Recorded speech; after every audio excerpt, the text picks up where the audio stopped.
Today, we're very fortunate to have a guest on the show who has worked in fields of enterprise excellence all over the world. Pernille will be discussing some aspects of culture and organisation approaches out of Scandinavia that will help us all. We'll be discussing aspects of trust, safety to fail, and teamwork. Pernille has kindly provided a lean structure diagram that can help you think about how to connect your organisation and create rhythms of teamwork and communication to build trust and safety. Go to the Enterprise Excellence Podcast website under resources to download it. Let's get to the show. Welcome to the Enterprise Excellence Podcast, where we aim to help create a better future. Learn from our world's experts how to improve and create enduring, high-performance, low-impact enterprises. Learn how to enhance morale, customer and purpose centricity, focus, and calmness.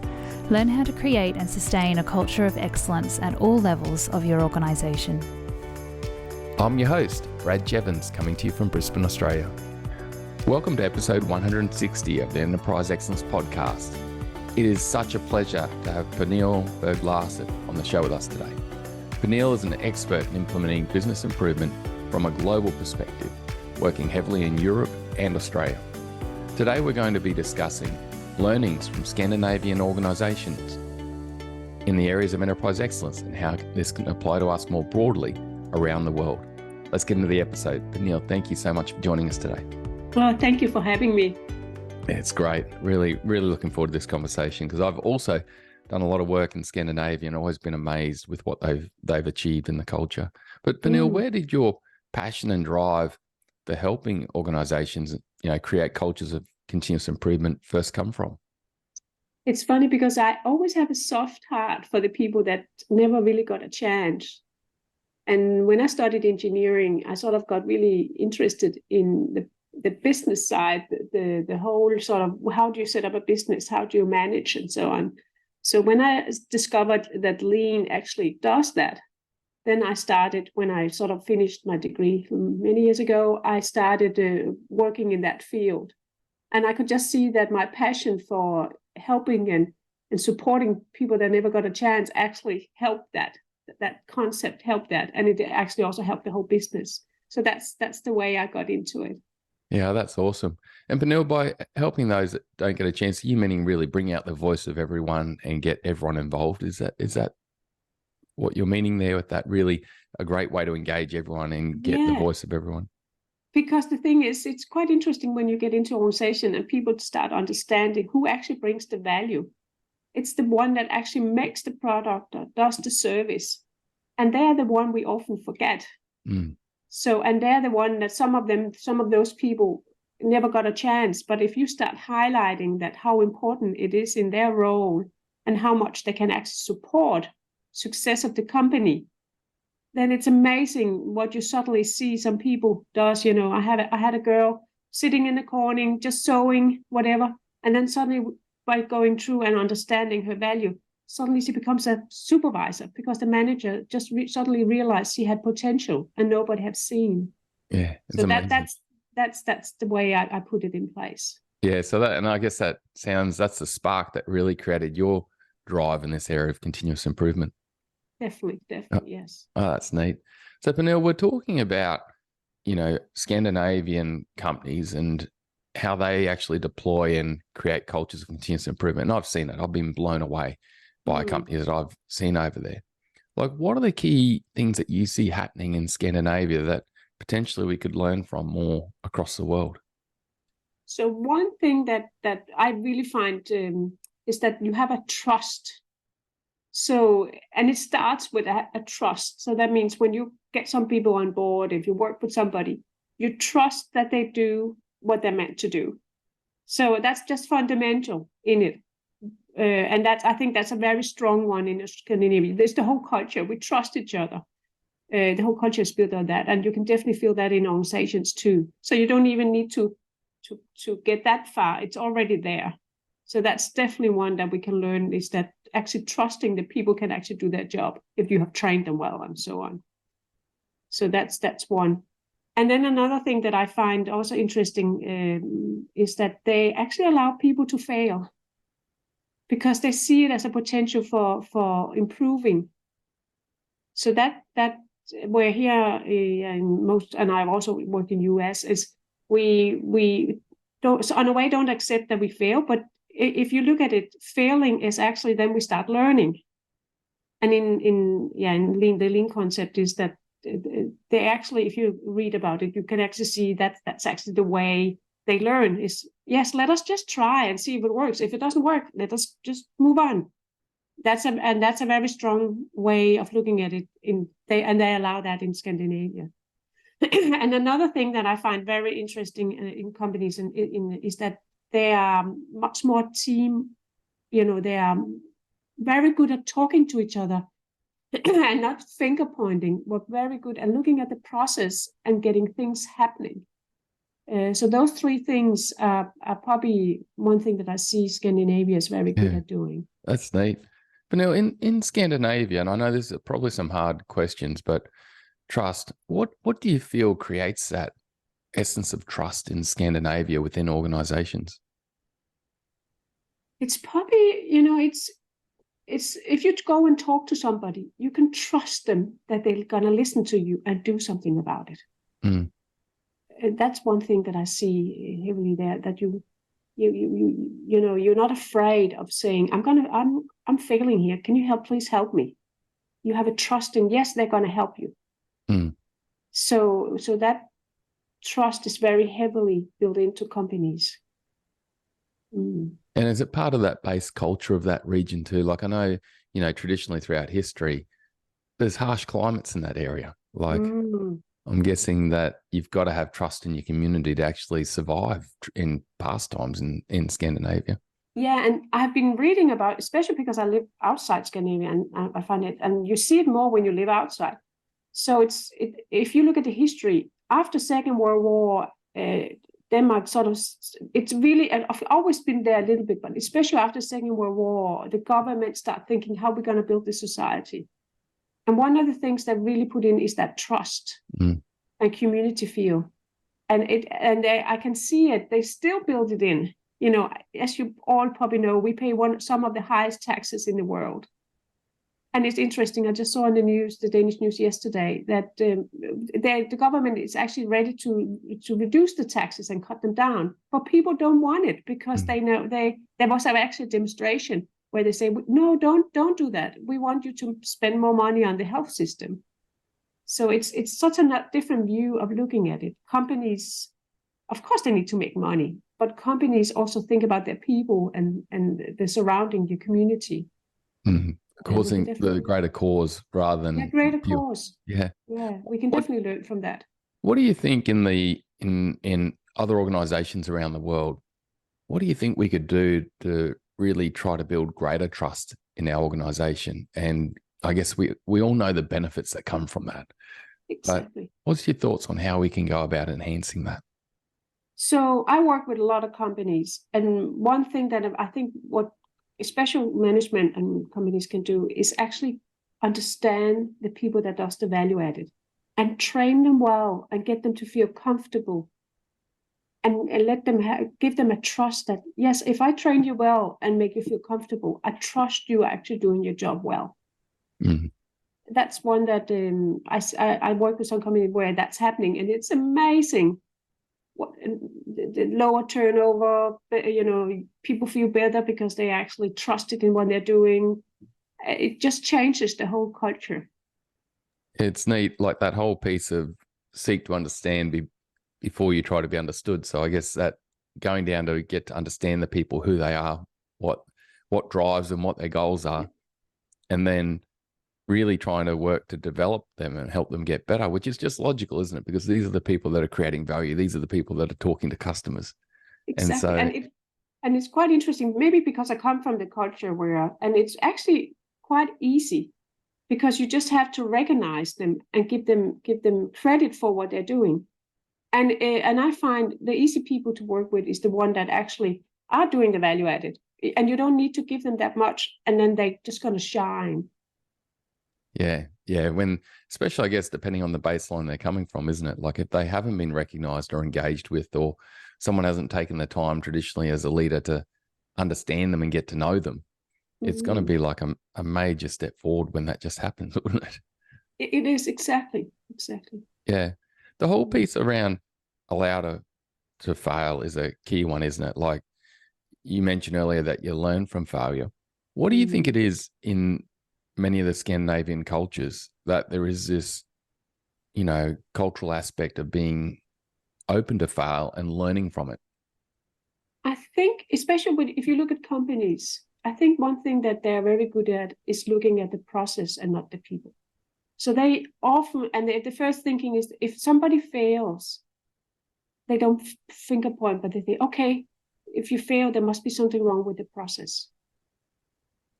We're here, we don't have that thing. And I really try to, when I work with companies, and say, I believe that everybody's doing their best to succeed, but it's not because of you, it's because of the system, the process. Mm. And that's, I see that, that's, and also really trying to, in Scandinavia, we talk about, if we fail, we have opportunity to learn. Getting that mindset in. It's amazing, isn't it? I think we learn more from our failures than we do from our successes, don't we often? We do, exactly. Well, what advice would you give, Pernille, to Australian organisations or other organisations around the world, where you'd be like, look, this is where we can learn from this. This is what we can do to create more of a culture where we know that failure is going to happen, and we create that culture where we learn from it. What advice would you give? So it's actually quite simple. So you need to set up a structure, because the thing is, you can't just go in and say, we're going to fail and we're going to trust, and you can't do that. You need to set up a certain structure to be able to do that. So when I come into companies or when I talk, I often say, please complain. Tell me what's going on. So the first thing there's of course a formal structure to do this. You're not just going to say complain, but let the people that's on I call it level 1, the one that does the value add, listen to them and get them to complain. And of course, do it a formal way. I have a system so they record it. And of course, you will always have somebody that complains just for complaining. But there's actually a very good filter that filters that. And then when you have got some complaints that actually are opportunity for improvements, get your middle management to start looking at it and find some quick wins. And when they find some quick wins, and the people that actually complain can see that, then you get that momentum going. And of course, there is also, bigger things that middle management can't solve. And there's also structure there. Get it up to level 3. That's the top management. Get them to understand what's going on, and then get that and it's amazing when people when companies get that in place. It just changes the culture, because suddenly the people that actually complained, oh, things are happening. I can actually do something. I can actually change something. And then you actually filter out all these opportunities and then all these complaints. And the people that just complain for complaining just realize, it doesn't, this is just a complaint. It's already there, the tool that, so there's actually a structure, and it's a formal one. And what I find very interesting is if you really get it in place and just follow it, it just comes. Yeah, that's neat. So Pernille, you're describing like a level 1 meeting where it's at the front line and they can, I guess, look at their measures and know how they're going and their purpose and raise issues and ideas and try to fix them. But if they can't, it can go to the middle management. If middle management can't handle it, it can go to the senior leadership. Yeah. And what I find quite interesting, often, yes, level 1 gets on board and they're so excited and they start feeding up to level 2 or level 3. And then, but if nothing happens, they give up. And it's actually worse. So then it's much better not to start.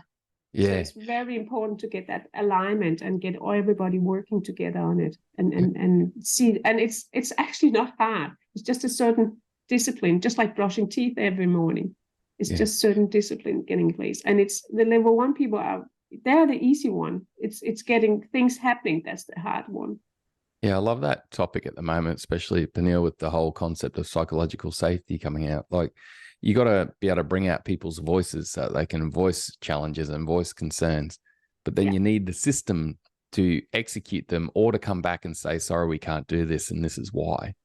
Or else you're going to destroy psychological safety also. Like, you need both, don't you? Yes. Yeah, it's so simple. as a manager, I would be very concerned if people suddenly are quiet. Yeah. Because then the problem hasn't been solved. They're just giving up. And then you go to the root cause of that, and it's somewhere in that leadership behavior, or that we don't have a system to actually overcome problems, and they haven't never heard back before. Exactly. Yeah, it's awesome. Pernille, you mentioned also to teamwork and that great communication that's happening in a lot of Scandinavian countries. Again, what would you say is creating that in these organizations? So, very interesting. There's a company I work with a company in Denmark where there are probably around 250 now. The way they're built up is teams of 8. So, and of course, everything is structured. It's not just a big playground, but it's a teams of 8.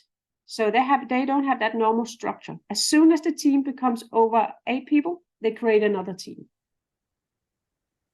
And of course, there's responsibilities, there's tasks, there's things that team of 8 have to do. But the team of 8 are the one that manage everything in that team. And of course, I have been, working with, of course, they have a structure that manage that. Yeah, there's a way that the team runs. And Pernille, that whole small team concept, it's powerful, isn't it? But Powerful. What do you see that makes a small team often outperform a team of 10, 15 people? Like, I've seen it myself too, Pernille, all the time. But what is it that makes this small team of 5 to 8 be able to outgun a team of 10, 11, 12, 13, 14, 15? Yeah. Suddenly you just can't hide in the corner. So if you want to hide in the corner, you don't fit in. Do you know what? So another thing is that you actually really can contribute and be, working together. And of course, when you put up a team of 8, you make sure they can work together. Everybody's trained. They can actually do what's required. So it's suddenly sort of that success feeling. We have done this. We just ate. We have done this, and everybody feels it. Nobody's forgotten. And I can definitely see that with this company, and they are, they're growing very fast. So and it actually, if you can see this, think about how many teams of 8 days, and each team is very strong. So it makes the whole company strong, and you can't just hide. And another thing I often see is that in Denmark and our Scandinavia, we you learn, you train. Every year when you talk to your manager, you're talking about, okay, what courses are you going to do this time? What would you like to learn? So everybody's always on a learning journey. Mm. Yeah. That's another thing that we can learn from. So that means you will never, if you have a person that has been sitting in doing the same stuff for 20 years, you will never have that. Human being needs to be developed and have challenge. Else we sort of die, inside. Well, so there's 2 parts to it. There's that small team aspect, but there's also this part of this constant human development and helping people grow and get better. And if I reflect on a lot of organizations I know around the world, there's a lot where, particularly at the front line, you're talking large teams. You're talking a factory team where they pull them all together and there's like 30 people there, or 20 people, or 15. Yeah. And then also too, you often see, Pernille, that there's no one-on-one system. Like they don't have one-on-ones with their frontline people. And so there's no forum to talk about development growth. Maybe once a year they scramble to get a performance review done. Exactly. What would you say that we need to do differently in Australia or other countries to really take advantage of this small team and this people development piece? So I think I just want to also put on that we don't have here in Australia that can make us different, of course, working in those teams. But another thing is that we have a perspective in most of the, is that work is hard. I don't want to go to work. Work is hard. I don't want to work with them, those people that I come to. Where in Scandinavia, in Denmark, we actually have a word called arbejdsglæde, happiness at work. And I know people think it's crazy, but you could have a Saturday dinner with your friends and you talk about happiness at work. did you have a good day? You know, so where that's another thing we can definitely learn is actually challenge ourselves, and we can do ourselves a lot to make sure our working day is nice. You know, I know not all work is nice, but maybe you could eat lunch together with some friend. You know, do you know what? When you're sitting and making sure you eat together with the one you enjoy working with, make sure you work with people that you enjoy working with. I know some of the work we all do is boring and whatever, but the company and yourself can do a lot to actually not make it too hard. But it's not in our culture to do that. Yeah. We keep people in massive teams, and we don't run any sort of forums to get their voice. Like you said, a lot of the time we don't have that L1, that frontline team meeting where the team can have a voice. So if people can't communicate, how do you amplify culture and help people grow? Yeah. Yeah, it's an interesting one. Like it's really base cultural aspects, isn't it? The aspect of trust and really understand people and show empathy to them and focus on training and developing them. Create the culture where we can fail by focusing on process and working together on process, and really standing shoulder to shoulder rather than face to face, or even dominating in that regard. And then create small teams and focus on growing every individual. So I guess in that environment, you got to think about what have you got by way of one-on-ones and ways to develop people too. And the last thing I want to put on, if you start doing that, then you also will find out who doesn't fit in, to be honest. Where now, the culture we have now, you let people fit in that doesn't fit in. Yeah. And then it's you can get that bad culture come from that, I'm guessing. Exactly. And then it's very hard when you know, because you can't justify that person is not fitting in because there's no, you know. Yeah. I can understand too, in these mass teams we often get at the front line, it's easy for that to just keep going on because you're in the mass team and it's just all hidden amongst the mass. Whereas when you talk a small team, it's a lot harder for that type of thing to just keep going on, isn't it? It is, exactly. Yeah, so it's very interesting. Well, Pernille, I love what you focused on because these are at the heart of, you know, I believe in enterprise excellence, and helping organizations move forward in these areas is very powerful. What would you say is a 2-minute tip to leaders or people in organizations where they're trying to become better? Where would you tell them to start in these areas of trust, allow, create safety to fail, and learn, and team orientation and setup? So one thing they really need to do is maybe just take 1 week out of their time and walk around and just observe what's happening, talk to people, and don't do anything, but just be there, understand what's actually happening. And then recap on that, and then get your management team, middle management team to do the same. And then together and say, okay, and really get them to understand and get the whole organization to understand that, you know, how are we going to set each other up to succeed? And then start working that way. And then make sure you have I would say, because it's difficult to do if you don't have a recipe. Make sure before you start, you have a recipe to do it. And of course, a recipe or whatever, of course, that recipe, if you don't have anything, it's hard to do, but make sure you have a recipe. And as you know, when you have a recipe, you can change that recipe as you go along. But make sure you have an objective and a recipe how to do it. And that's actually, and then get started. And improve it from there. That's really cool. Yeah. Thanks, Pernille.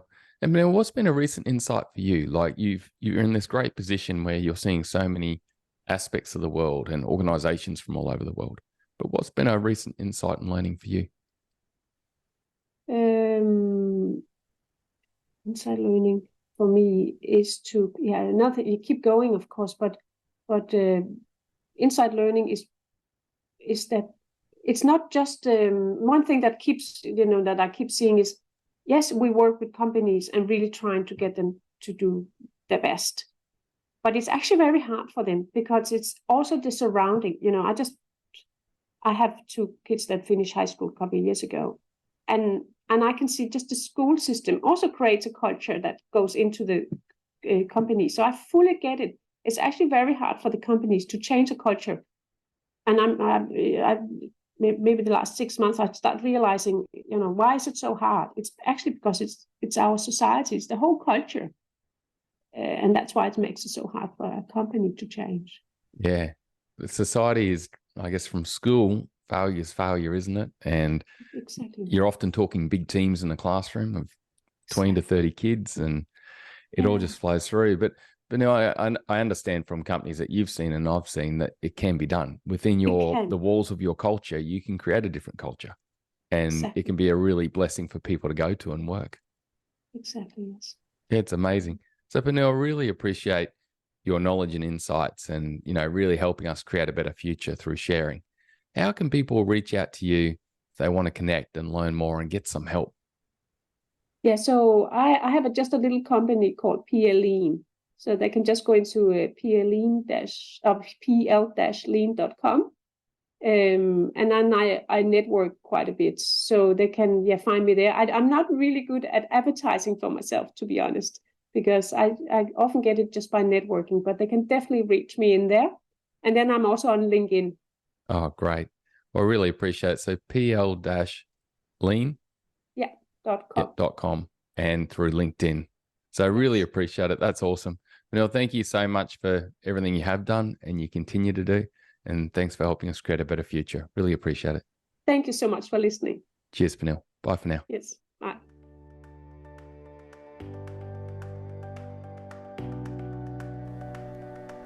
What a great episode. Remember, you can download the lean structure diagram Pernille has kindly provided to help you understand how to connect your organisation and create rhythms of communications and teamwork to build trust at the Enterprise Excellence podcast under resources. There are 2 key takeaways from me from this episode. Firstly, creating a safe place to fail and learn. This requires 2 key aspects. It requires a leadership approach in shadow to build that safety where people can raise issues, concerns, problems. But it also requires a system for them to be dealt with by the team themselves or escalated if they're out of their control. And also have a fast response back stating when we're going to deal with the issue or why we can't deal with the issue.